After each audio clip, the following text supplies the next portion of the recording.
अस्सलामुअलैकुम, welcome to Farooqui vlogs. आज एक न्यूज़ के साथ हाजिर हुआ हूं जो कि अनफॉर्चुनेटली बहुत अच्छी न्यूज़ नहीं है बहुत से हजरात के लिए और हम सब के लिए। न्यूज़ जो है वो 12 तारीख का नोटिफिकेशन आया है होम डिपार्टमेंट का। बहुत से लोगों को इसका इल्म मीडिया के ज़रिए हो चुका होगा, लेकिन शायद बहुत से हजरात को इसका इल्म ना हो। न्यूज़ ये है कि आर्म्स लाइसेंस का जो इशूएंस का प्रोसेस है डिप्टी कमिश्नर ऑफिस से, डीसी ऑफिस से जो हो रहा था, वो सिंध में उस पर बैन लगा दिया गया है। केयर टेकर गवर्नमेंट जो है उसने उस पर कंप्लीट बैन लगा दिया है जब तक कि अगला नोटिफिकेशन ना आए। यानी कि ये कम अज कम भी ये बैन अगर लगा हुआ है तो जब तक इलेक्शंस नहीं होते, मेरा एक अंदाज़ा है, ये मेरी एक अपनी एक प्रिडिक्शन है कि जब तक इलेक्शंस नहीं होते, गवर्नमेंट नहीं आ जाती, कोई स्टेबल गवर्नमेंट नहीं आ जाती, तब तक ये बैन लगा रहेगा। और फिलहाल डिप्टी कमिश्नर डीसी ऑफिस जो हैं वहाँ से लाइसेंसेस इशू नहीं होंगे।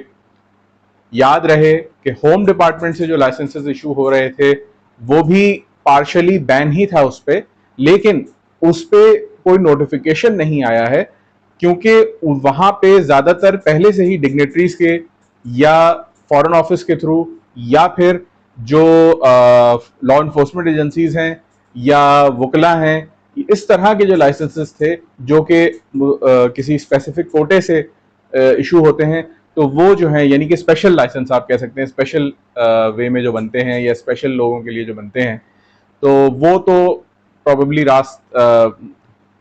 वो प्रोसेस तो चल रहा है और उसके लिए कोई स्पेसिफिकली होम डिपार्टमेंट ने नोटिफिकेशन नहीं दिया है।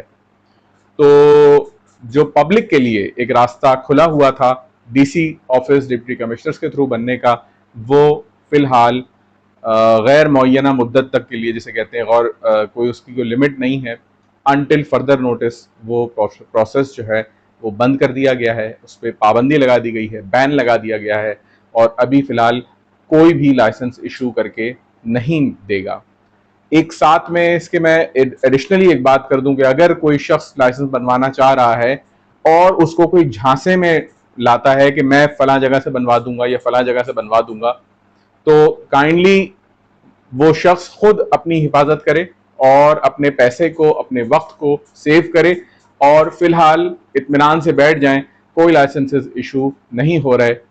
और इस वक्त इस पे बैन लगा हुआ है। तो ये खबर थी और इसके अलावा भी एक खबर है जिसको मैं इसी वीडियो में कंटिन्यू कर देता हूँ। अनफॉर्चुनेट और बुरी खबर से आपको आगाह करना है।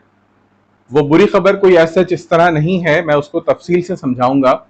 लोग नॉर्मली इसको बहुत ही गलत वे में कंसिडर करते हैं, समझते हैं, इसे अंडरस्टैंड करते हैं,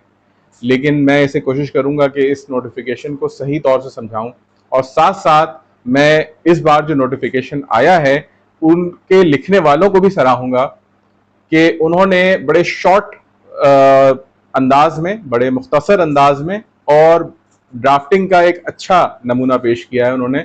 मैं चूंकि एक वकील हूं तो हम लोग इस चीज़ को अप्रिशिएट करते हैं कि ड्राफ्ट अगर अच्छा बना हो तो कम अल्फाज में ज़्यादा बात आप जाहिर कर देते हैं और वाजे हो जाती है वो बात। जनाब 13 तारीख की नोटिफिकेशन है होम डिपार्टमेंट की, यानी कि आज से गालिबन एक दिन पहले की है नोटिफिकेशन। उसमें 144 पे 144 बैन लगा दिया गया है, जिसे 144 बैन कहते हैं, वो लगा दिया गया है। रेंजर्स की रिक्वेस्ट पे, उनकी इंफॉर्मेशन के तहत होम डिपार्टमेंट ने ये कदम उठाया है और जैसा कि मेरे 144 का जो वीडियो है उसके अंदर मैंने आपको बताया था कि 144 में किस तरह से कानून जो है वो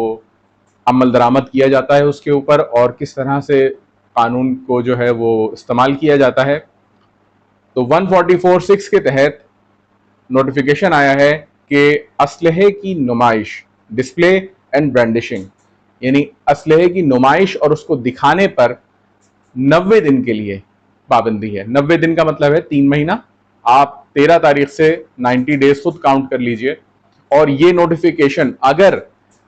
3 महीने के दौरान या उसके खत्म होने के बाद कोई ऐसा नोटिफिकेशन नहीं आता, तो ये तकरीबन, अभी अक्टूबर चल रहा है, तो नवंबर और दिसंबर और जनवरी, तो ये तकरीबन जनवरी में अगर आप इसे रखें तो 10 जनवरी तक ये नोटिफिकेशन एक्सपायर हो जाएगा। याद रहे कि इसके अंदर उन्होंने वाजे क्या किया है, वो ये है कि ये डिस्प्ले और ब्रांडिशिंग पर पाबंदी है। असलहे को लेकर चलना यानी कि अपनी गाड़ी में ट्रांसपोर्ट करना, जिस जो इसके अंदर आगे वाजे है बात, गो कि वो एक खास स्पेसिफिक कॉन्टेक्स्ट में कही गई है, लेकिन इसे आप जनरल भी समझ सकते हैं कि असलहे की नुमाइश, उसको लहराने पे, उसके दिखाने पे कंप्लीट पाबंदी है। कोई भी शख्स अपना लाइसेंस्ड असलहा भी हो वो लहरा नहीं सकता, दिखा नहीं सकता। अब इसमें इस्तिस्ना किसे हासिल है? इस्तिस्ना हासिल है जो लॉ एनफोर्समेंट एजेंसीज हैं, इदारे हैं, पुलिस, रेंजर्स एक्सेट्रा एक्सेट्रा, ये लोग अपनी ड्यूटी आवर्स के दौरान कहीं पे भी असलहे की नुमाइश कर सकते हैं। जाहिर है पुलिस वाले हैं या रेंजर्स है या इस तरह के जो फौज के जो हजरात हैं, अपने ड्यूटी टाइम के अंदर, ड्यूटी टाइम जो भी उनका है उसके अंदर वो असलहे की नुमाइश भी कर सकते हैं। और असलहा वो ऑब्वियसली उनकी पिस्टल, उनकी राइफल दिख रही होती है, इस पे उन्हें कोई पाबंदी नहीं होती। ये वाजे किया गया इसके अंदर। इस पहले भी नोटिफिकेशन में ये बात वाजे की जाती थी, लेकिन इस दफा के जो ड्राफ्ट जिन्होंने भी लिखा है उन साहब को मैं वाकई जो है वो शुक्रिया अदा करूंगा कि उन्होंने बड़ा बहुत ही तफसीली बात को मुख्तसर अंदाज में बयान किया। इसके अलावा जो दूसरे जो लोग हैं, जैसे जो सिक्योरिटी गार्ड कंपनीज हैं या सिक्योरिटी प्रोवाइड करने वाली कंपनीज हैं, प्राइवेट कंपनीज हैं, ये लोग अपना असलहा जो है वो वर्क के दौरान, जब उनका ड्यूटी आर होगा उस दौरान अपने वर्क प्लेस पे जहां पे वो तैनात हैं वहां पे, जैसे बैंक्स में और मुख्तलिफ जो इदारे हैं उनके बाहर सिक्योरिटी गार्ड्स होते हैं, वो लोग अपने ड्यूटी टाइम के दौरान असलहे की नुमाइश भी कर सकते हैं। जाहिर है उनकी राइफल, शॉटगन, पिस्टल जो भी है वो उसे लगा के भी रख सकते हैं, रख भी सकते हैं, दिख रही है, कोई हर्ज नहीं है, उसके अंदर डिस्प्ले भी हो सकती है वो। लेकिन ड्यूटी आवर्स के अलावा ये चीज अलाउड नहीं है, यानी बैंक बंद हो गया 5 बजे के बाद उन्हें नहीं ये चीज अलाउड है। इसके अलावा स्पेसिफिकली मेंशन किया है कि वो लोग जो डाला गाड़ियां जो होती हैं आजकल की, वीगो डाले हैं और मुख्तलिफ जो डाले ट्रक्स जो हैं, जिन्हें बाहर के मुल्कों में तो कोई ज्यादा वैल्यू नहीं दी जाती, ट्रक्स हैं वो, लेकिन हमारे यहाँ उनकी बड़ी हैसियत है। तो उन ट्रक्स के ऊपर आपने देखा होगा कि 10-10 या 4-4, 5-5 गार्ड्स बैठे होते हैं और वो अपनी राइफल्स जो हैं वो सिविलियंस के ऊपर ताने हुए होते हैं, जो उनके पीछे चल रहे होते हैं उनके मुंह पे वो ताने हुए होते हैं अपनी राइफल्स को। तो इस पे भी पाबंदी लगा दी है कि वो ट्रांसपोर्टेशन के दौरान अपना असलहा सामने नहीं रख सकते, लहरा नहीं सकते, चाहे वो ड्यूटी पर हो या ऑफ ड्यूटी हो, क्योंकि वो तो ये कहेंगे हम तो ड्यूटी पर है ना। लेकिन उनके लिए उस वक्त में स्पेसिफिकली मेंशन किया है कि ट्रांसपोर्टेशन के दौरान वो अपना असलहा गाड़ी के अंदर रखें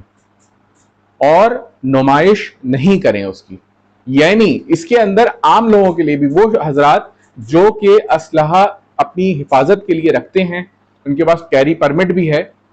तो कैरी परमिट में उसमें उन्हें एक इस्तिस्ना हासिल है, उनकी इजाजत होती है कि आप गाड़ी अपनी अपनी जो भी व्हीकल है, आपकी जो सवारी है, जो कि आपका अपना ओन करा हुआ है, जिसमें आप खुद चलते हैं, आपकी गाड़ी अपनी गाड़ी है, उस गाड़ी में आप उसे रख सकते हैं। और चूंकि गाड़ी के अंदर आप ट्रांसपोर्ट भी करना है, आप शूटिंग रेंज पे भी जा सकते हैं, आप अपने वर्क प्लेस पे भी जा सकते हैं, और अपनी गाड़ी के अंदर, चूंकि गाड़ी एक प्राइवेट स्पेस होती है, और गाड़ी के अंदर असलहे को रख सकते हैं, ट्रांसपोर्ट कर सकते हैं, ले जा सकते हैं, और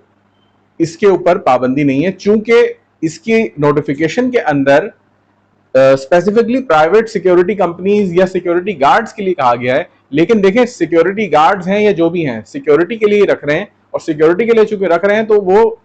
गाड़ी के अंदर उस असलहे को रख सकते हैं। तो इसलिए एक आम शख्स भी जो कैरी परमिट रखता है, लाइसेंस रखता है, वो पोजेस चूंकि कर सकता है, तो ट्रांसपोर्टेशन, आप उसे असलहा बनवाने जाना है या कोई इस तरह का काम है तो वो जाहिर ले जाएगा और उसे कोई पाबंदी नहीं होगी। हाँ, वो लहरा नहीं सकता, दिखा नहीं सकता, ब्रांडिश नहीं कर सकता, उसे किसी के सामने पेश नहीं कर सकता बगैर यानी कि किसी के सामने वो असलहा उसकी नुमाइश नहीं कर सकता। इस वीडियो में मैं साथ साथ, जो कि मेरे 144 वीडियो में रह गई थी एक बात, और मुझे एक सब्सक्राइबर ने मुझे निशानदेही की थी कि 144 की खिलाफ वर्जी की सजा क्या है। तो मैं ये बताता चलूं, 144 की खिलाफ वर्जी की सजा जो है 195 सीआरपीसी के तहत एसएचओस को इख्तियार दिया जाता है कि 188 पीपीसी में, जिसमें तकरीबन 6 महीने की सजा बनती है, वो 6 महीने के सजा वो एफआईआर काट सकते हैं अंडर सेक्शन 188 सीपीसी, और इसके तहत जेल भी होती है और 6 महीने की सजा, जुर्माना, चालान वगैरह ये सब बनेगा। और अगर आप कोई शख्स अदा नहीं करता तो जाहिर है उसको जेल भी भुगतनी होगी।